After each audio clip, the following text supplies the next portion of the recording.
Have you ever wondered how crucial geospatial data is in mapping environmental vulnerability? The answer lies at the intersection of technology and environmental science, and today we'll be delving into the intricacies of this fascinating subject. Our course on the application of geospatial in environmental vulnerability mapping unfolds over a span of 4 weeks with 2 classes each week, each lasting 2 hours. This course will provide a comprehensive understanding of the role geospatial data plays in assessing environmental vulnerability and how we can use this data to create a sustainable future.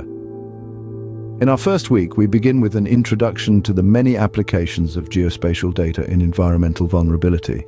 This will set the stage for understanding the larger role of geospatial data in this field and its potential for shaping our understanding of environmental risks. In our second class, we will explore natural parameters and their role in environmental vulnerability. We will learn how to prepare these parameters from satellite and conventional datasets, offering a deeper understanding of the natural impacts on environmental vulnerability. Moving into the second week, our focus will shift to environmental parameters. Similar to our previous class, we will learn how to prepare these from various datasets and understand their influence on environmental vulnerability. Following this, we will delve into anthropogenic parameters, exploring how human activities influence environmental vulnerability and how we can prepare these parameters from satellite and conventional datasets. As we enter the third week, we will learn how to delineate environmental vulnerability zones using multi-criteria decision-making techniques on a geospatial platform. This will equip us with the necessary tools to identify and analyze these zones effectively. In our sixth class, we will focus on the calibration and validation of environmental vulnerability zones.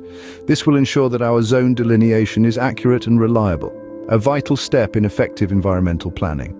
In the final week, we will first conduct a sensitivity analysis to identify the most sensitive parameters for environmental vulnerability zones. This will aid us in understanding which parameters have the most significant impact and should be given utmost priority.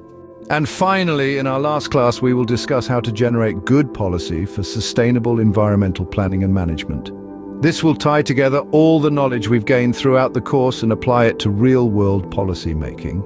To summarize, this course will provide a deep dive into the role of geospatial data in environmental vulnerability mapping, covering topics from natural and environmental parameters to anthropogenic impacts, and from delineating and validating vulnerability zones to policy generation. By the end of this course, you will have a comprehensive understanding of the importance of geospatial data in environmental vulnerability mapping and how to use this knowledge to create a more sustainable future.